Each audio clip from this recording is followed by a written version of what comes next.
family are dead, you hear me? For all I know, they're dead already. Jack! Put the money back or I'll put a bullet through her head.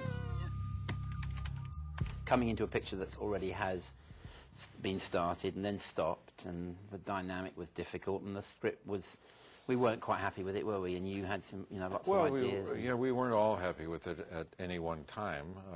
Some of us were happy enough to start shooting, Yeah, and it's then true. we found that the studio wasn't so happy with what we had wrought, and we overcame that resistance, and then started shooting.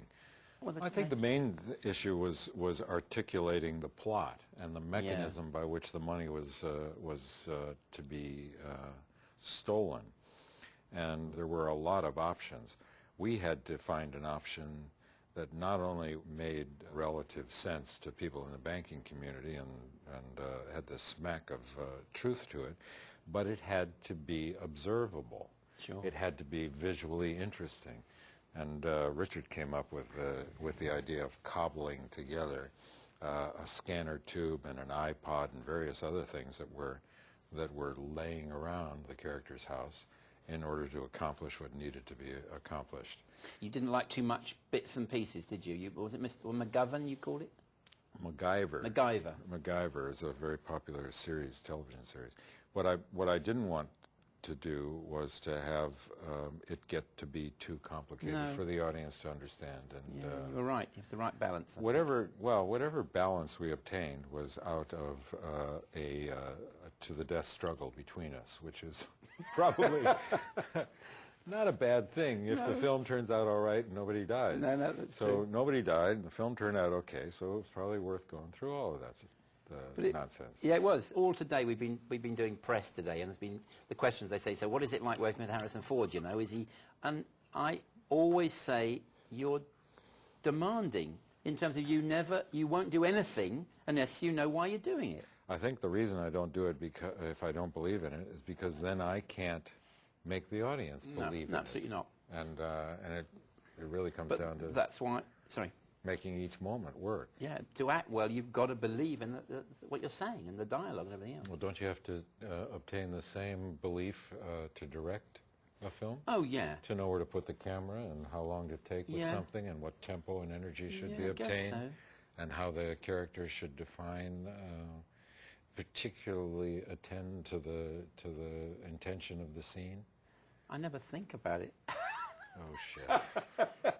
It's so much. I don't really. I suppose it's the doing. You just got to turn up in the morning, and you've got to do so much stuff. I'm reading a book called Blink, which is about the battle between the conscious and unconscious mind, and how the real critical information that we use to chart our path through life is that supplied by the subconscious in instinctive snap judgments. But these visceral choices are pretty instinctive. And someone asked me today about what scenes you like best in the movie. Which ones did you like best? Which of the films? Never forget whether you're in them or not. Clearly, one of the most important scenes is the moment of the home invasion, because it begins the beat of the drum that sustains the rest of the film. I'm so sorry to make you... Oh!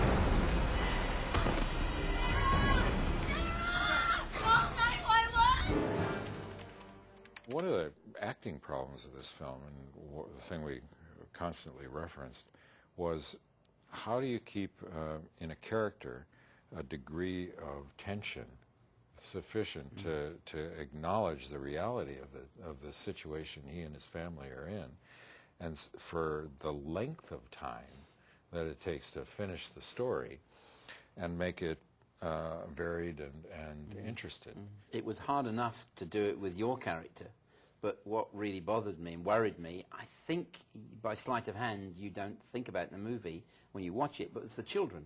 How does an 8-year-old child behave and a 13-year-old child behave when they're kidnapped, when they've seen their father beaten up?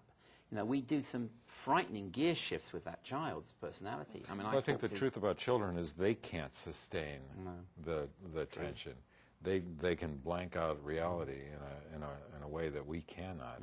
The other thing that's a balancing act in this film is to try and avoid the child in danger syndrome, where the people that are watching it feel that they have been manipulated because you've done something so horrible to a child, and they naturally react to it, but they hold you responsible for putting them in the position of having to observe it. Absolutely. So there's got to be a good story reason to go there. I think the character that Virginia played was very important because she gave comfort to those children, and her reaction to the situation was very important to how they behaved. Come on. Are you all right? Okay, you're okay. Don't you ever touch my children again, do you hear me? One of the more interesting situations was the fight scene at the end of the movie. We'd never been able to write it down because we didn't have a set.